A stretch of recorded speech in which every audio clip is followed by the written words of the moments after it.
The snow fell quietly on Fifth Avenue as Jonathan Blake stepped out of his evening business meeting.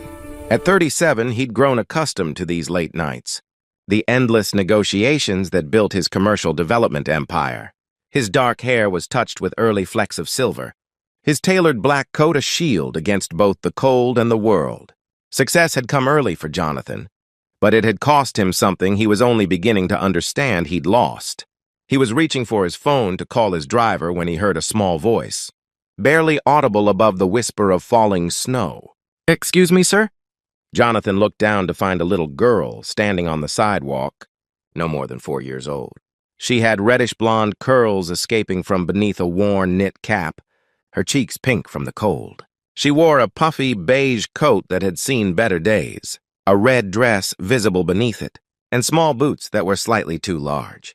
A green backpack hung from her tiny shoulders, and her blue eyes were wide with an emotion Jonathan recognized immediately as fear. "Are you lost, sweetheart?" he asked, crouching down to her level. The sidewalk was cold beneath his knees, dampness seeping through his expensive trousers, but he didn't notice. The little girl nodded slowly, her lower lip trembling. "I can't wake up my mom." The words hit Jonathan like a physical blow. "What do you mean you can't wake her up?" "Where is she?" "At home. I tried and tried, but she won't open her eyes. She's on the floor by the couch." Tears began sliding down the child's round cheeks. "I got scared. I remembered she said if there's ever an emergency, go find help. So I put on my coat and came outside, but everyone just walks past me." Jonathan's mind raced, years of executive decision-making kicking into focus. "What's your name, honey?" Sophia Martinez?" "Okay, Sophia. I'm Jonathan. Can you show me where you live? Can you take me to your mom?" The little girl nodded, reaching up to take his hand with a trust that made Jonathan's chest tighten. Her small fingers were cold, even through her mittens. She led him down the street around a corner, and into a neighborhood that grew progressively shabbier. The elegant storefronts gave way to older buildings, some with broken windows, others with sagging steps. They stopped in front of a narrow brownstone that had been divided into apartments. Sophia pulled a key on a string from inside her coat, her fingers fumbling with the lock. Jonathan helped her, his hands steady despite the fear coursing through him. They climbed 2 flights of stairs, the wallpaper peeling, the carpet threadbare. Sophia's apartment was tiny, maybe 500 square feet total. But it was clean, Jonathan noticed, decorated with obvious care. Children's drawings covered one wall, held up with colorful tape. A small Christmas tree sat in the corner, handmade ornaments hanging from its branches. And there, just as Sophia had said, a woman lay motionless on the floor beside the couch. Jonathan rushed to her side, his fingers finding her neck, searching for a pulse. It was there, faint but steady. The woman was young, maybe 30, with light brown hair pulled back in a braid. Even unconscious, Jonathan could see the delicate features, the exhaustion etched into her face. Her skin was pale, too pale, and when he touched her forehead, it burned with fever. "Sophia, I need to call for help, okay?" Jonathan pulled out his phone, dialing 911 with shaking fingers. As he relayed the address to the dispatcher, he noticed the details of the room. A stack of medical bills on the small table, all marked "past due" in red. An empty prescription bottle on the counter. A calendar on the wall with shift schedules written in careful handwriting, double shifts marked in red. The paramedics arrived within minutes. Jonathan stood back, holding Sophia, who had buried her face in his coat. The little girl was trembling now, silent tears soaking through the expensive fabric. He rubbed her back gently, whispering reassurances he wasn't sure he believed. "Is she diabetic?" one of the paramedics asked, checking the woman's vital signs. "I don't know," Jonathan admitted. "I just found her." "Found her? Are you family?"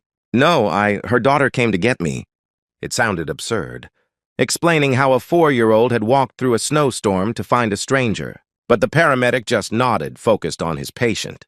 They loaded the woman, Sophia's mother, onto a stretcher. "We're taking her to St. Mary's," the lead paramedic told Jonathan. "She's in diabetic shock. Looks like she's been sick and couldn't keep her medication down. She's lucky the little one knew to get help." At the hospital, Jonathan found himself in an uncomfortable plastic chair in the emergency room waiting area, still holding Sophia. The little girl had finally stopped crying, but she refused to let go of his hand. A nurse had brought her a juice box and some crackers, which she nibbled on mechanically. "Do you have any other family?" Jonathan asked gently. "Grandparents? An aunt or uncle?" Sophia shook her head. "Just Mommy. My daddy went away before I was born. Mommy says he wasn't ready to be a daddy." Jonathan felt something crack open inside his chest. This child, this brave little girl who'd walked into the snow to save her mother, was completely alone in the world except for the woman fighting for her life. Behind those emergency room doors, a social worker appeared, a tired-looking woman with kind eyes and a clipboard. "I'm Mrs. Patterson," she said softly. "Sophia, honey, can you tell me what happened tonight?" As Sophia recounted the story in her small, halting voice, Jonathan learned more. Her mother, Rebecca Martinez, worked as a night nurse at a care facility across town. She'd been battling the flu for days but couldn't afford to miss work. This evening, after coming home from a double shift, she'd collapsed. Sophia had tried everything she could think of, had even brought her mother water and the phone, but Rebecca hadn't woken up. "I'll need to place Sophia in temporary foster care until her mother recovers," Mrs. Patterson said quietly to Jonathan. "There's no other family and—" "No." The word came out more forcefully than Jonathan intended. He softened his tone. "I mean, isn't there another option? I'll stay with her. Or she could come with me. You can't just send her off with strangers right now." Mrs. Patterson's eyebrows rose. "Mr. Blake, I appreciate your concern, but we have procedures." "You're not family. You're not even an acquaintance. The state has protocols for situations like this. Then I'll hire lawyers who can challenge those protocols." Jonathan was surprised by the intensity of his own reaction. This child just saved her mother's life by being brave enough to ask a stranger for help. I'm not going to let her be traumatized. Further, by being taken from the one place she feels safe, which right now happens to be with me. The social worker studied him for a long moment. Then she sighed. "Let me make some calls." 2 hours later, through a combination of Jonathan's reputation, his lawyers working overtime, and the unusual circumstances, a temporary arrangement was made. Jonathan would be Sophia's guardian until Rebecca recovered, with daily check-ins from social services. It was highly irregular, the social worker emphasized. But given that it was now nearly midnight and Sophia had been through enough trauma for one night, they'd make an exception. "Can we see my mommy first?" Sophia asked, her small voice breaking the tension. They were allowed into Rebecca's room for a few minutes. She was awake now, though barely, hooked up to IVs and monitors. When she saw Sophia, tears streamed down her face. "Baby, I'm so sorry," she whispered. "You were so brave. So brave." "This is Mr. Jonathan," Sophia announced. "I found him on the street and he helped us. He's going to take care of me until you get better." Rebecca's eyes met Jonathan's over her daughter's head. In them, he saw gratitude, yes, but also fear and shame and a fierce, protective love that reminded him of his own mother, gone now for 10 years. "I'll keep her safe," Jonathan promised quietly. "I'll bring her to visit every day. You focus on getting well." Rebecca reached out a shaking hand and Jonathan took it. Her grip was weak, but her gaze was strong. "Thank you," she whispered. "I don't understand why you're doing this, but thank you." Jonathan didn't fully understand it himself. All he knew was that when Sophia had taken his hand on that snowy sidewalk, something had shifted inside him. Some long dormant part of his heart had woken up. The part he'd shut down after his own family had fallen apart. After he'd thrown himself into work to avoid feeling anything at all. That night, Jonathan's penthouse apartment, which had always seemed sophisticatedly minimalist, felt cavernous and cold with a 4-year-old inside it. Sophia stood in the center of the living room, her small backpack still on her shoulders, looking lost. "Are you hungry?" Jonathan asked, realizing he had no idea what 4-year-olds ate. His refrigerator contained leftover Thai food, some craft beer, and a questionable container of yogurt. Sophia shook her head. "I'm sleepy, but I don't have my bed. We'll figure something out, come on." He led her to his guest room, which was decorated in stark whites and grays, clearly meant for adult visitors who never came. Sophia looked at the massive bed, then back at Jonathan. "It's too big," she said simply. "I'll get lost." Jonathan thought for a moment, then gathered pillows and blankets from a closet. On the floor beside the bed, he built a kind of nest, a smaller, cozier space. Sophia crawled into it gratefully. "Mr. Jonathan?" she said as he was turning to leave. "You can just call me Jonathan. Jonathan, will you stay until I fall asleep? I get scared in new places." He settled onto the floor beside her makeshift bed, his back against the wall. Sophia reached out and took his hand again, and they sat there in the dim light from the hallway. "My mommy sings to me," Sophia said quietly. "But I know you probably don't know the songs." Jonathan's throat tightened. His own mother had sung to him years ago before the cancer took her.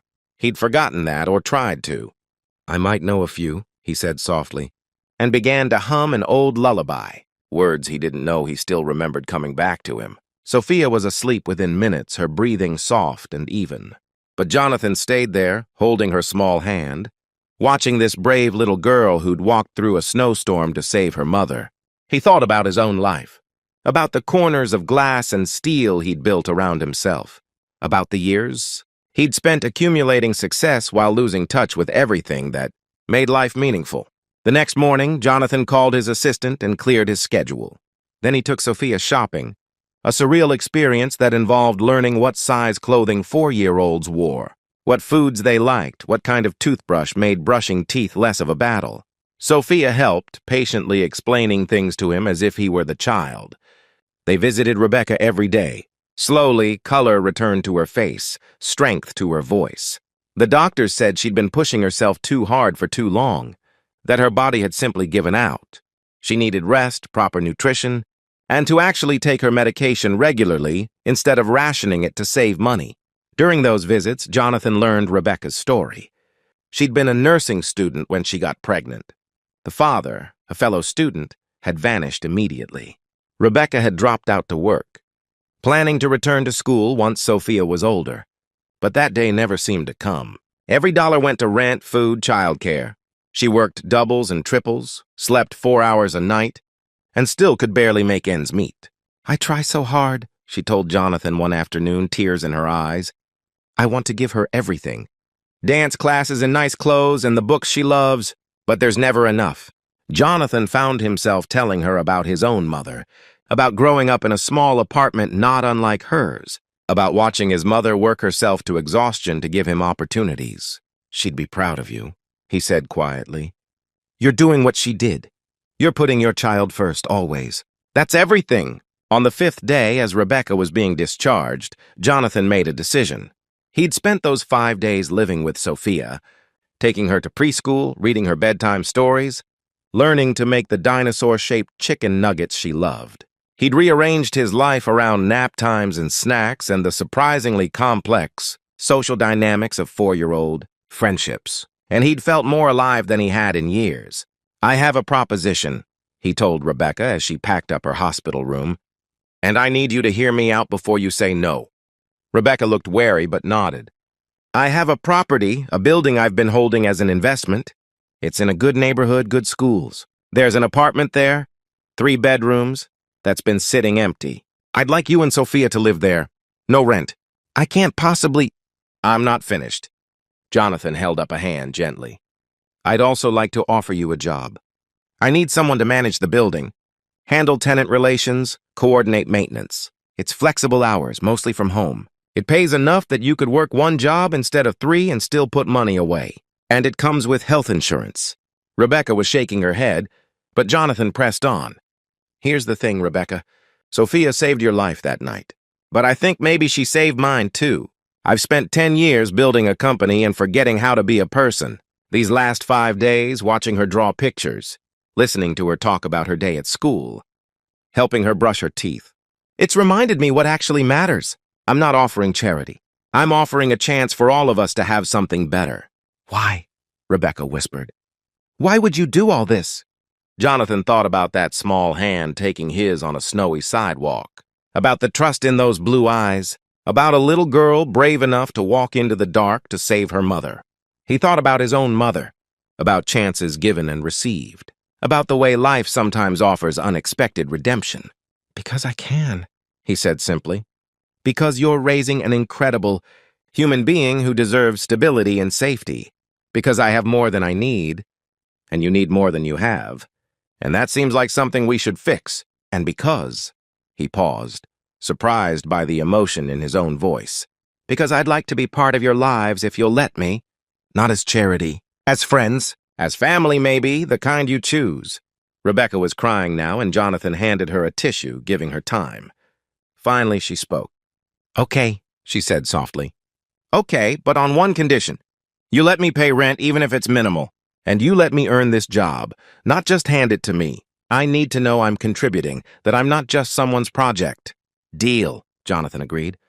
"Though I should warn you, Sophia's already informed me that I'm required to attend her dance recital next month. Apparently I'm family now, whether I agreed to it or not." Rebecca laughed through her tears. "She has a way of deciding these things."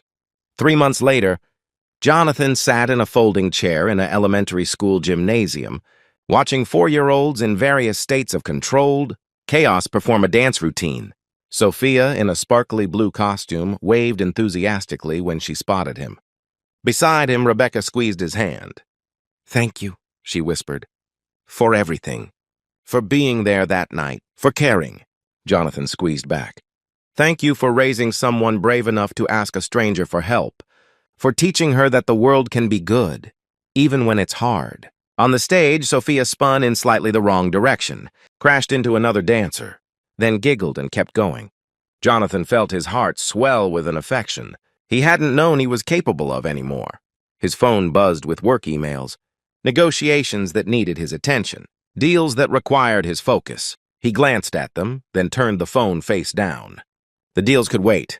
This moment, this little girl who'd changed his life with 5 simple words, this makeshift family he'd found in the snow, this was what mattered. Later, driving Rebecca and Sophia back to their apartment, with Sophia chattering about her performance and Rebecca laughing at her daughter's enthusiasm, Jonathan understood something fundamental. Success wasn't measured in buildings owned or deals closed.